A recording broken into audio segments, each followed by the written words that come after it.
It's wonderful being part of that larger community. And Pearl, you add to it so much.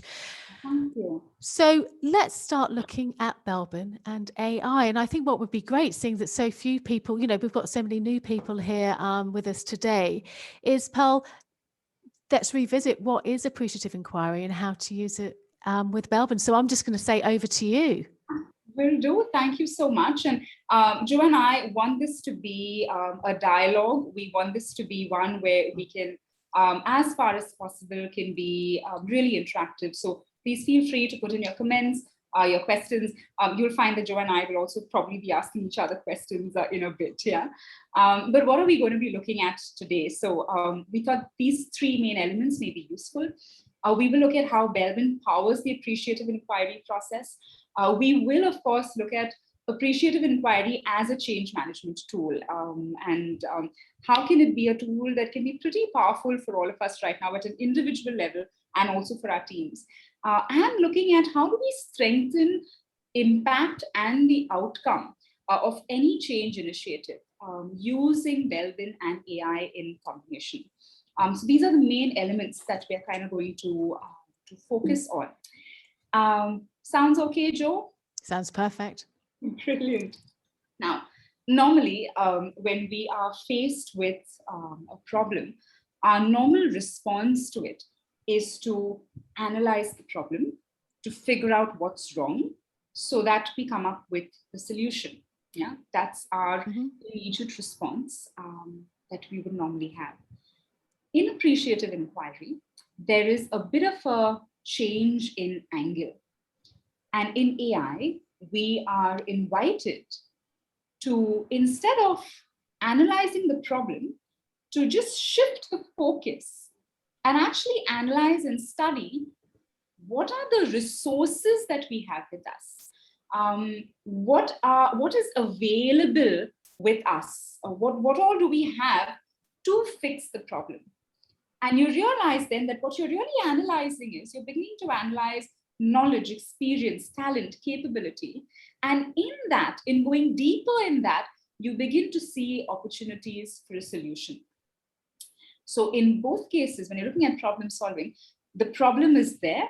The problem is what you want to address, but we're just changing the angle of how we actually start with addressing, or we're changing the angle with how we come to the solution.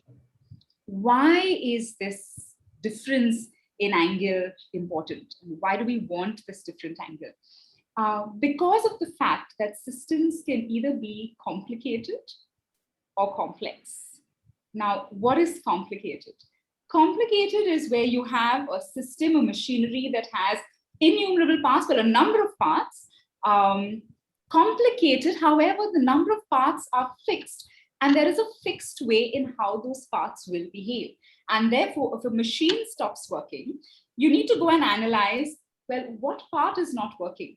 And why is it not working? Because we know how it would work. We know the number of ways in which it can work. And therefore, you really get into the problem and analyze the problem.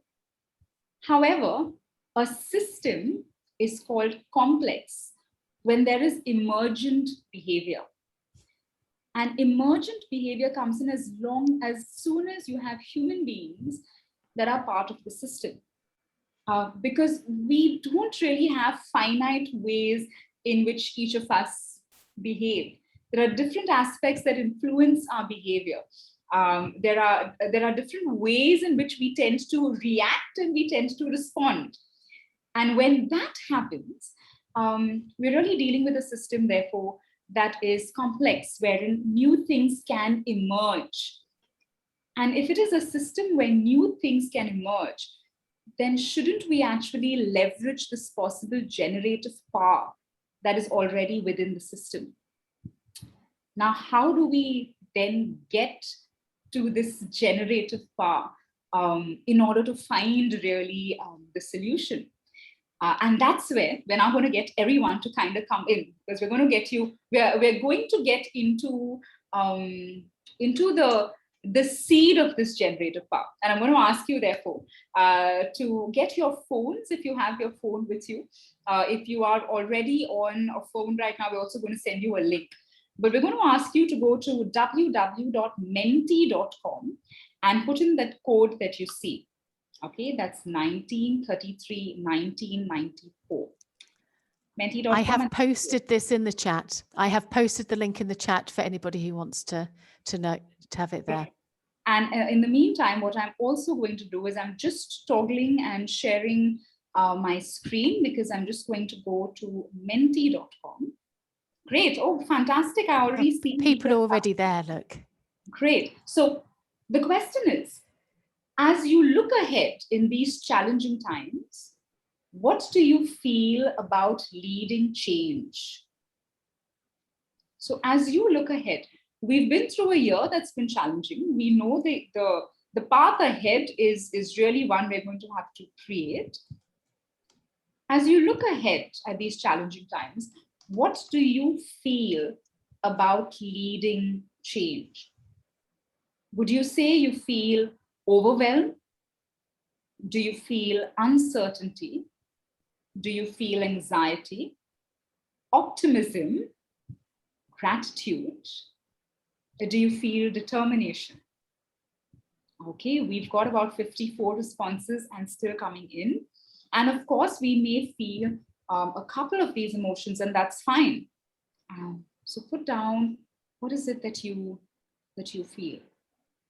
Okay, just going to wait for another second. Okay. I love this. I think this is a wonderful visual, isn't it? It's a great way of looking at things, Pearl.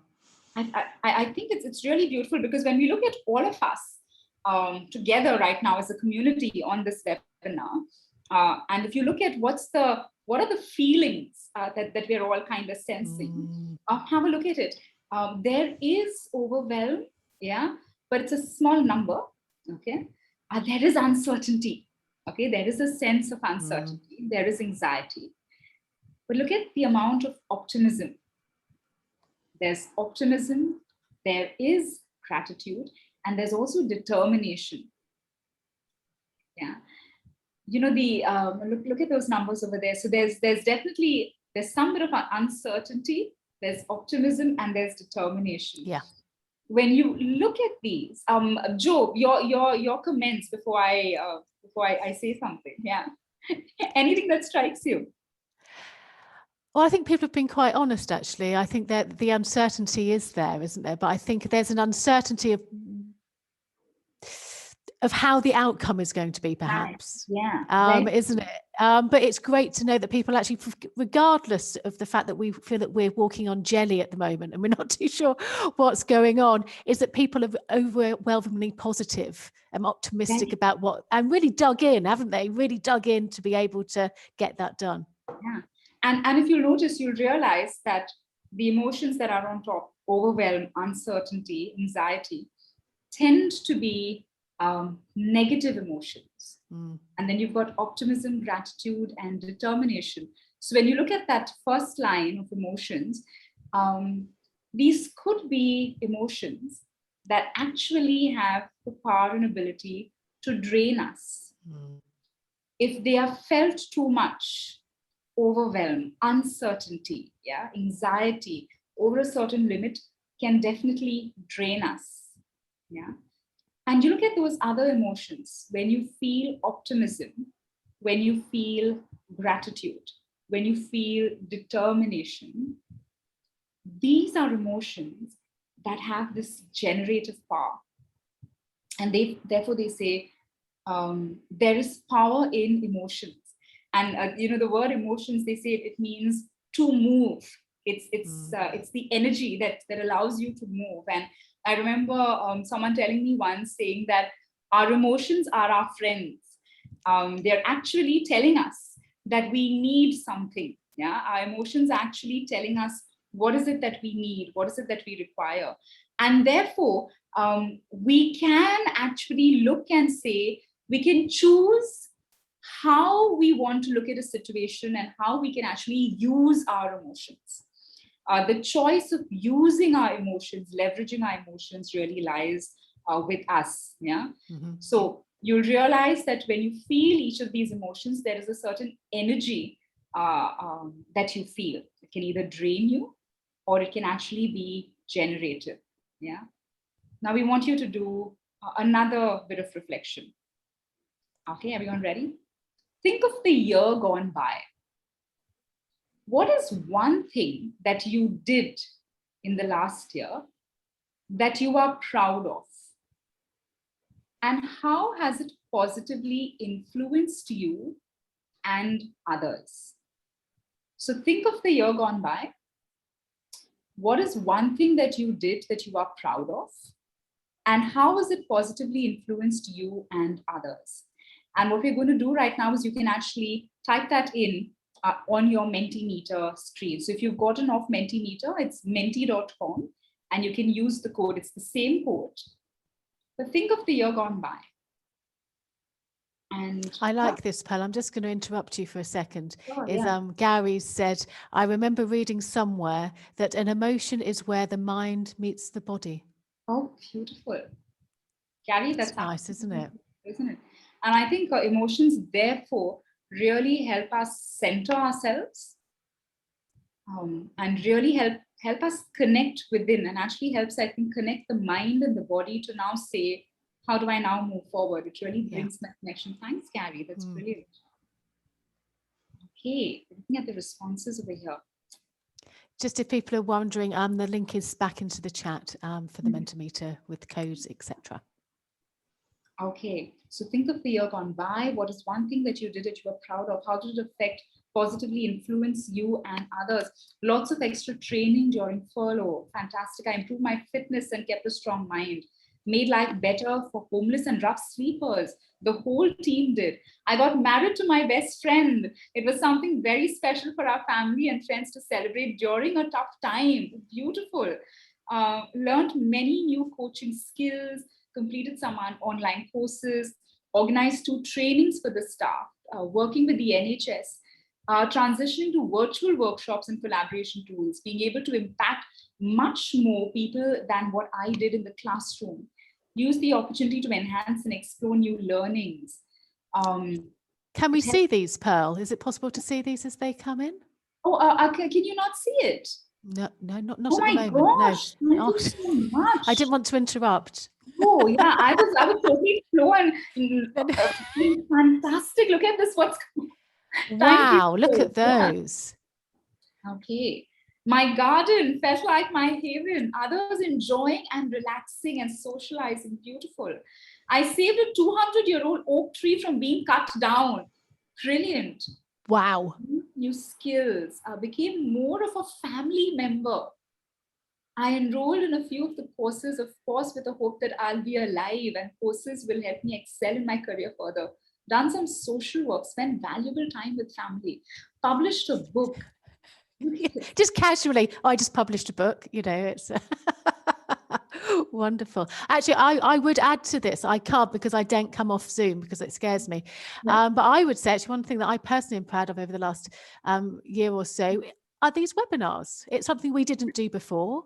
Brilliant. We're doing. How did it positively impact you and others? We have people like you coming in, Pearl, and giving us that positive energy and sharing those ideas and things that you're doing alongside this wonderful Belbin community. So I need to thank you for being part of that.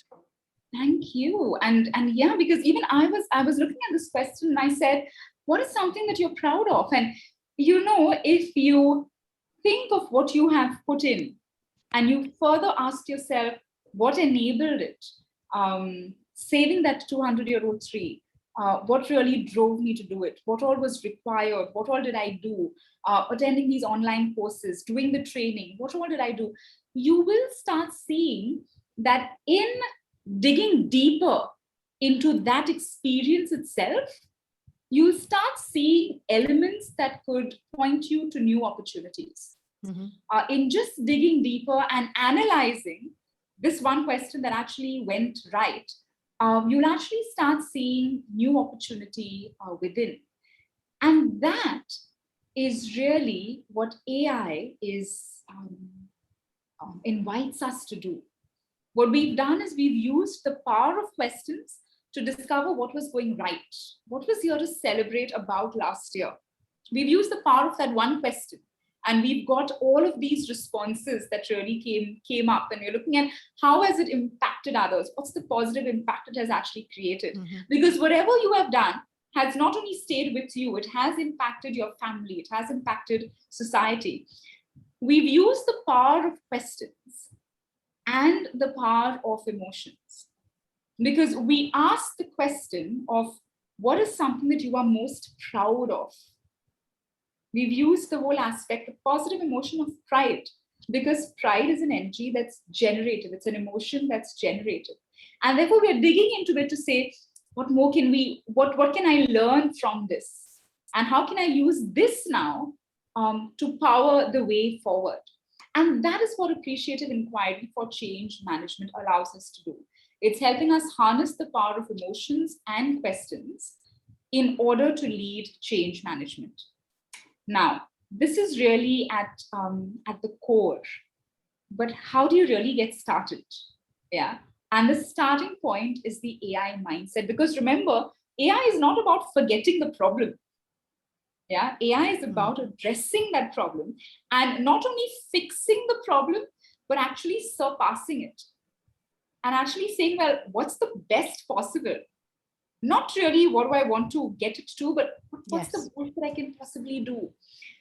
And therefore, what we're really looking at, the starting point of an appreciative inquiry mindset is, what is it that we want more of?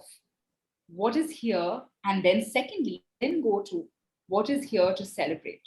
So the first is what is it that I want more of? And this is what we call crafting an affirmative topic. So when you're looking at change management, I'm looking at my organization, I'm looking at my team, and I'm saying, okay, we have an issue. This needs to be fixed. Yeah, this needs to change. In AI, you say, you don't want what you are currently feeling. Well, what is it that you want? So for example, I may be feeling anxiety about the future. I don't want this. But what is it that you want? I want this courage to rise above. I want to feel and experience joy in discovery and creation. This is what I would really like. This is what I want. And therefore, you're starting off with, okay, what's the issue? Let's just flip it and say, I don't want this, but what is it that I really want? What will really get me excited? This was something that we had used with one of the organizations earlier, and I've shared this, which is the organization, this was at the beginning of the pandemic. They were feeling disruption, fear, there is uncertainty, sense of hope, helplessness, low morale. We don't want this. What we really want is we want to emerge strong in the face of fear. Feeling overwhelmed. I don't want this. I really want operating from a place of quiet confidence and really being centered. That's what I really want. Low customer orders. Yeah, I don't want low customer orders, but what I really want is highly engaged customers who are raving about my products and services. Like, that's what I want. It's not like I want so many customer orders for this month. No, I want my customers to be raving about me. That's what I want. Yeah. So when you're looking at AI, you're looking at what's the affirmative topic. So what is it that I want? And now once I've decided what is it that I want, I immediately look at, okay, well, what's here to celebrate? What are past examples or experiences where my customers were absolutely delighted about me? What were the last few experiences, or what was the peak experience in the last year where a customer actually got back and said, you made a difference. We absolutely are thrilled. And then dig deeper into that and say, what are elements that are coming out of that? Yeah. And that is where the 5D appreciative inquiry process then gives us this framework to get into this process, where you are starting with defining what is it that you want more of. And then you're moving on to the next bit of, okay, what has worked in the past with regards to this? You're beginning to appreciate the best of what has happened. And I love the sentence that says, when you appreciate something, what is basically happening is you are increasing the value of that particular element. When you appreciate someone, they keep saying, right, property prices have appreciated. What does that mean? The value has increased. When you appreciate someone, when you savor an experience after it has happened, when you savor a moment, when you think about it, what is really happening is that the value of that experience for you is now appreciated. Yeah. You begin to realize so much more that there is in it. And that is what is happening in the discovery phase. You are really beginning to appreciate. So I love that, because unless you start doing that, these things remain hidden, don't they? Because you're not appreciating, you're not placing value upon them. Yes. And unless you start asking the question, what worked before, unless you really raise your head and get into that, these things just stay there, don't they? They stay there without any value. Dormant. Yeah. And the thing is, these are the things, as we said, have the power to generate change. Yeah, absolutely. Absolutely. This is what has the power to fuel us. It's like fuel that we're not tapping into, that we all have. Let's find that fuel. Let's go for it. And that fuel is what in AI is called the positive core. Because when you start saying, what is something that I'm really proud of in the last year? What did I do to make that happen? What enabled that happening? If I look at, for example, the webinars, what was it that enabled it? What made it successful? The fact that we were able to connect with so many people, the fact that we got this international network. You're now getting and you're digging into the positive core. And the positive core is really what gives us the energy. Now, once that happens, you actually move on to the next phase, which is the dream phase, which is actually saying, if we have all of this that's working well for us, well, then what's the best that can possibly be? If I have all of these positive things that are present, then what's the best that I can actually envision for myself? That's the dream phase.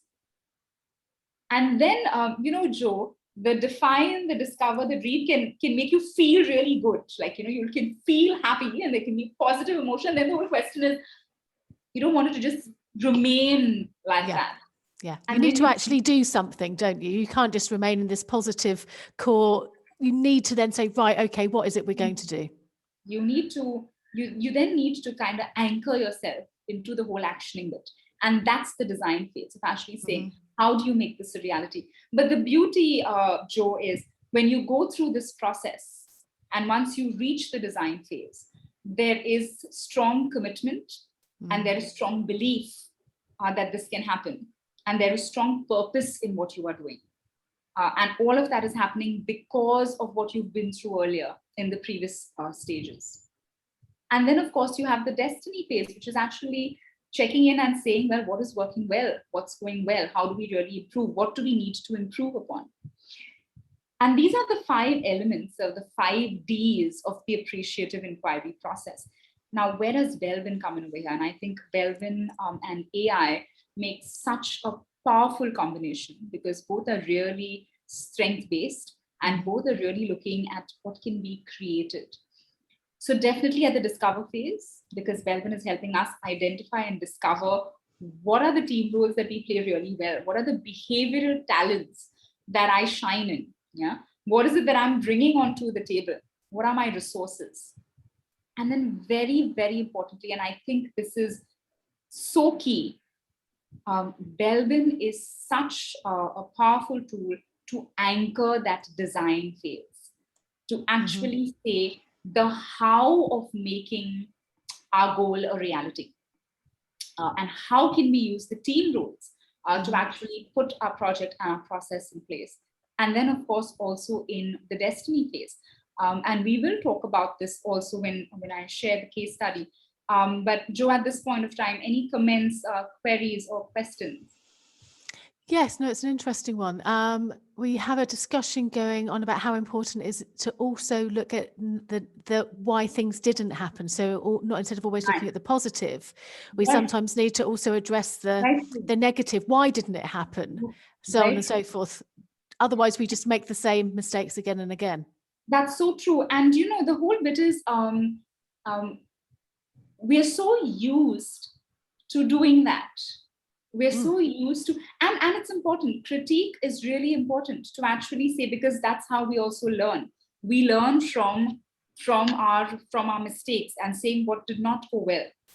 Yeah. But at the same time, to also try this and to look at it from the perspective of, well, what went right? What is here to celebrate? Because when you have that frame of mind, you have the energy that's necessary to also now start looking at, okay, what do we need to fix? What did not go well? Because, many a times we start to do things and things don't go as per plan. Things don't go as per expectations. Yeah. Absolutely. And if in that moment we can train ourselves to say, okay, things haven't gone as I have planned, and I could blame myself. So there are different ways in which you would respond, right? I sometimes tend to just blame myself. So I would blame myself, or I could blame others and the environment. But if we stop that for a moment and we actually say, okay, not as per plan, well, what's going right in the situation? Yeah. What is still functioning? Yeah. What is here to celebrate, and genuinely look for what is here to celebrate. And often we will find that in many cases, we are able to genuinely find something that's working, because otherwise the situation would not be a reality. In sociology, I still remember my professor saying, if something is present, if there is a system that is still continuing, if anything is still alive, it means that there is something still functional. Otherwise, it would cease to exist. Yeah. And that's something often we need to kind of look at. So yes. Thank you, Pearl. Thank you. Yeah. That needs to be, the mindset just helps us look at it from a different angle. Yeah. It's looking at it's not saying instead of, it's saying another angle. We need as many different angles as possible, don't we? And very often in the destiny phase, when you're looking at adjusting, improving, you will come across those aspects of, okay, what's not working over here? And how do we now look at addressing it? Perfect. Yeah. So the destiny is really looking at the actual sort of implementation. It's where you check to see how well the design phase was actually, and following up on that design phase. What needs to be changed? What needs to be improvised? What are the changes that we need to bring about? What do we need? Do we need to find fewer resource investigators and perhaps a couple more shapers at this stage? We can use the Belbin language, all the way through this, can't we? Completely, yeah. Great. Shall I? Yeah, no, please do. In fact, whilst you do that, I think you said something yesterday which I loved, Pearl. You said appreciative inquiry is less of a tool and more of a mindset. Completely. And then what Belbin does is it anchors that change of mindset and gives you the practical elements to be able to move around this process. Very true. Completely. Very true. Yeah. Sorry, I interrupted. So I was trying not to do that. Not at all. Not at all. You've got a fantastic case study that you want to share with us, and I think this will help bring everything to life for people. Sure. So this is where we've been working with one of India's leading retail mall developers and operators. And the team really is poised to take operations to the next level. Now, this is an organization that is really putting forth premium holistic entertainment experience, taking it to one of the leading metros in the country. They are ready and they're poised to take operations and business to the next level of growth. As you can imagine, the current environment is absolutely challenging. Yeah. Absolutely. Absolutely. And we've been working with this organization during the last year. And the team said that, of course, we need new ways of thinking. How are we going to really stay true to what is our plan? Because there is a strong sense of belief that the ability to really look into the future. And the aim really, they said, is we're going to really need to maximize team potential. This is a team of highly passionate individuals committed to their work. You can see that they absolutely enjoy their work. But they've also said we really need to take collaboration to the next level. We really need to maximize the potential of the team and the leadership team.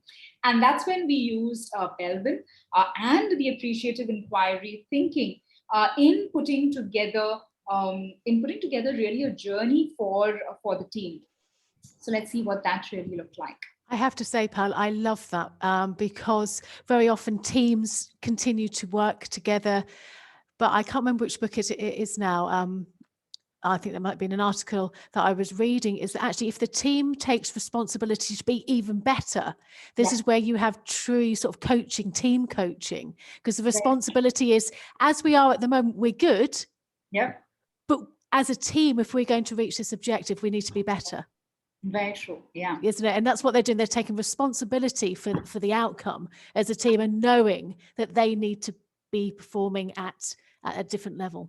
Brilliant. Yes, it's almost like saying what has got us over here is not going to get us where we want to exactly. And it's acknowledging that and saying, as a team, we need to succeed. As a team, what are we going to do?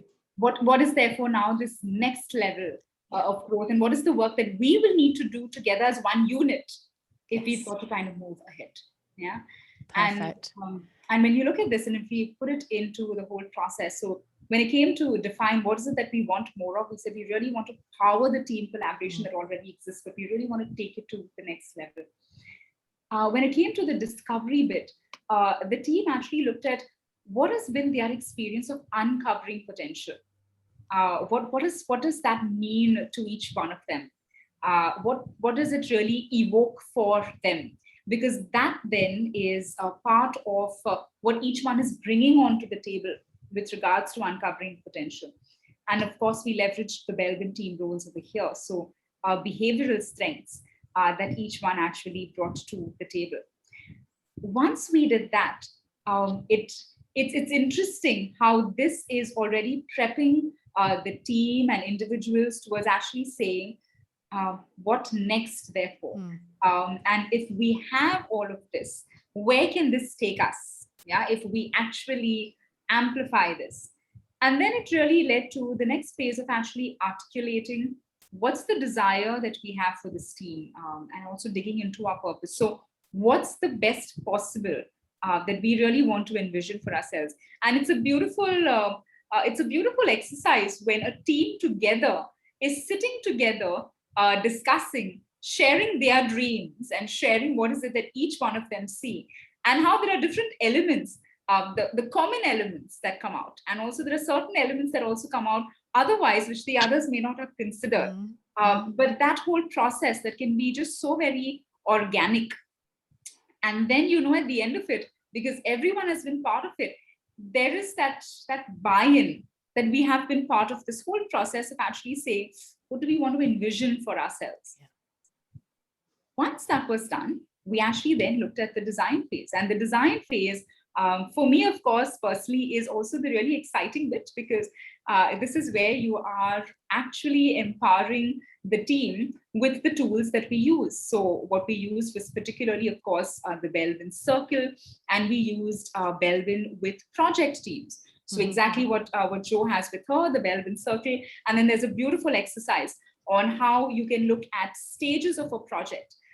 And what are ideally the team roles that would really power each stage of the project. And we divided the leadership team into different smaller teams, and taught them how to marry the team roles with stages of the project. And the brilliant thing was, each of those teams then thought of something that they were going to work on in the next 2 weeks, where they would actually apply this exercise to. And that is what we left them in the design phase. So what they had in the design phase is a map of the resources amongst themselves, because they knew exactly which team role belonged to which person, who can actually step up. They left with actually action points of saying, this is where we want to be. So now in the next few months, what are things that we really want to work with? The beauty of the AI process, and the beauty, I think, for all of us who are change enablers or behavioral consultants, is to really circle back in with the team. And this is when, during the destiny phase, this is what happens. We did this with the team after about 3 weeks. So we met the team learned how to work out their design, their plan, etc. And then each of the next week, of course, we were in touch with them. This was basically egging them, helping them with their action planning, etc. But after 3 weeks, the teams got back together. And this is the destiny phase, where you're actually celebrating what's gone right and actually saying, what's next? Do we need to adjust? Do we need to improvise? These are some of the things that they spoke of. So this was where the leadership team said that we seem to be a little more accommodative of each other, broader in perspective. Remember, one of the things that they needed to look at was really coming up with new ideas, thinking in a new way. They were now much more conscious of it. So broader in perspective, empathy, listening to others, understanding each other's views. This team, for those who know the Belbin language, was really a shaper, monitor, evaluator kind of a team. And for them to realize that during the discovery and the design phase, and to work on it, so much so at the destiny phase, to come back and actually talk of experiences. So people spoke of in the last, so this is how we actually did it. The destiny phase was in the last 2 weeks, what have been high point experiences where you have actually experienced collaboration or the Belbin Team Roles coming to life. And then everyone shared their high point experiences of them working on their action plans. The beauty is with each one sharing things that people would have forgotten, people said, oh my gosh, yes, that absolutely happened. What is happening? The entire team is now saying, these are things that have worked really well. We are working on it. And now for them to actually say, we need to now possibly focus, we need to continue focusing on the whole emotional bit. We need to continue focusing on the connect. What you've really done is you're helping a team, you're helping an individual celebrate what's going right, sustain that, and then empowering the person to say, okay, now what's the next step? What else do we need to tackle? Because obviously we've not reached the dream. This is just the first destiny. Yeah, our first check-in. Yeah. What's the next thing that needs to be done? And then you start doing it again, don't you? Sorry, so I'm with you on this, and it's there isn't really an end point. Nope. And what you're wanting to do is, and what you're doing is at this destiny stage here is, as you were saying right at the very beginning, you're adding value. You're adding value, you're appreciating what went well, which is giving that positive energy, knowing what's working well, but knowing that you haven't got it all. Yeah.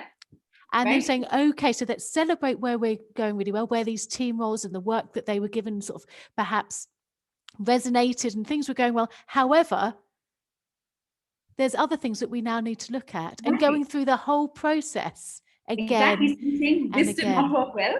So this did not work well. Okay, this is not what we want. What is it therefore that we want? So we see what's not working, and then you kind of start off the process all over again. And that's the thing, isn't it? Because you don't get a high-performing team overnight. You don't just go on a course and then we're brilliant, we've got the certificate, we know what we're doing.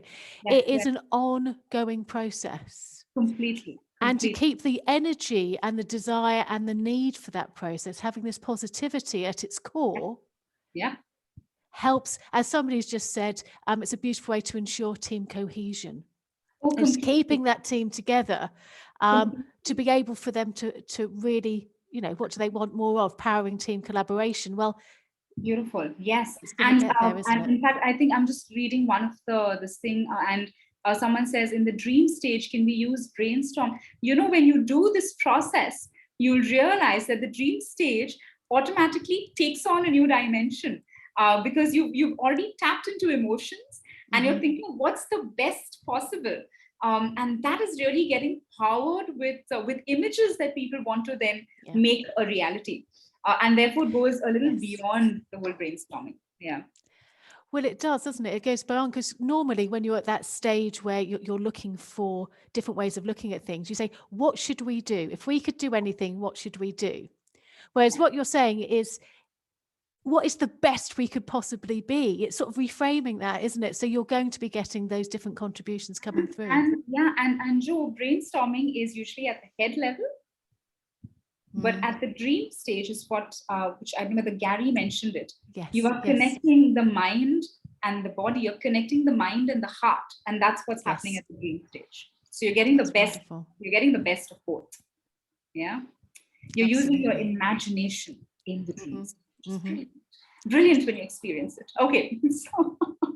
I'm loving your energy, by the way, Pal. You obviously love this so much. You've had so many positive experiences of this. You can tell that, it's something that really just work.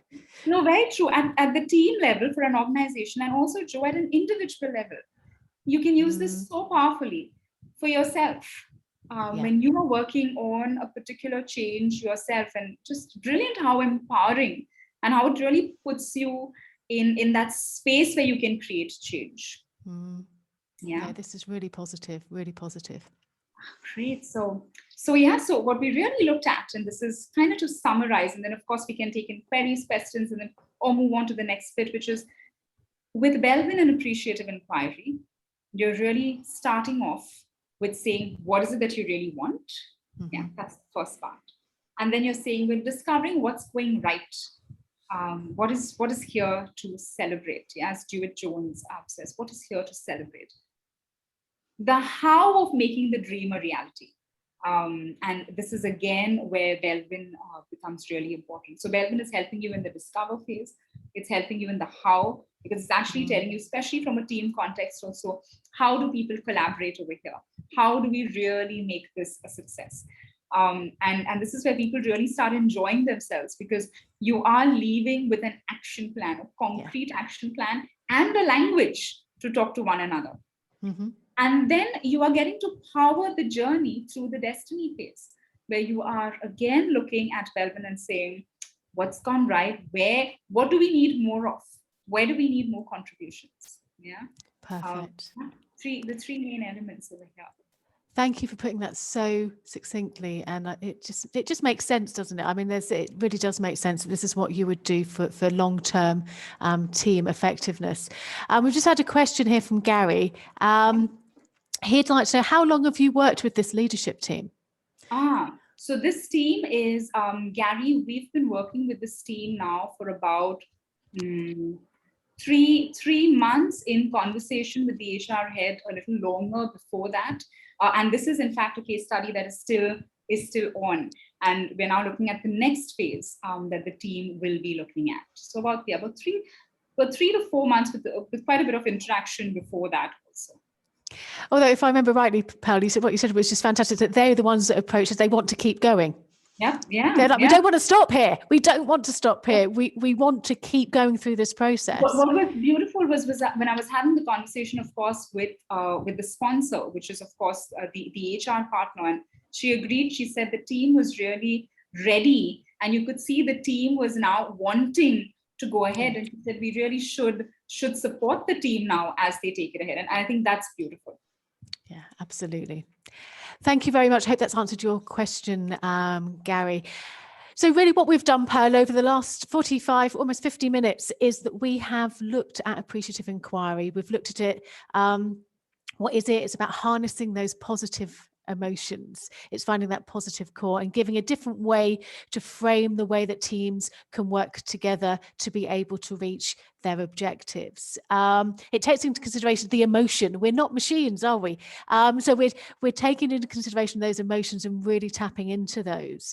I've written down something here, which I would just like to say, it's about the more exploration you do, and the more you question about what went well, the more you find the right ingredients, don't you? And it's about finding those right ingredients of what works, and identifying those and using them as the team progresses forward. And absolutely, Janet's just said, the whole idea that emotions are our friends. I mean, this is really, really important.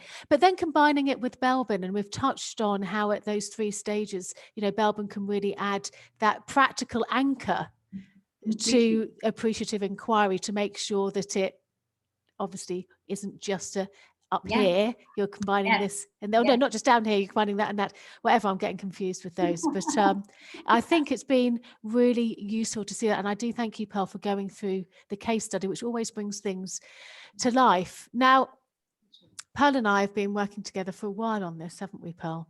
And we realised that 45 minutes to 50 minutes isn't long enough. It's not really long enough to get a full appreciation of how you can combine the two. And looking at the comments here, this is really resonating with people. Do you want to go on to the next slide? Sure. So Joe and I have said, we will put together the Redefining Change, Belbin and Appreciative Inquiry workshop. The workshop, which is really the journey, the complete experience, the 5D process with Belbin together, and an opportunity for all of us together to experience it. And therefore, we said, really, we can be part, and we would love to create this opportunity where all of us can be part of an experiential learning, a discovery journey. We've also got the dates out there. So that's 28th and 29th of June, where we go live. And we would love that you block your calendars immediately. But what are the highlights? The highlights are really to experience the combined power of the 5D Appreciative Inquiry process and Belbin.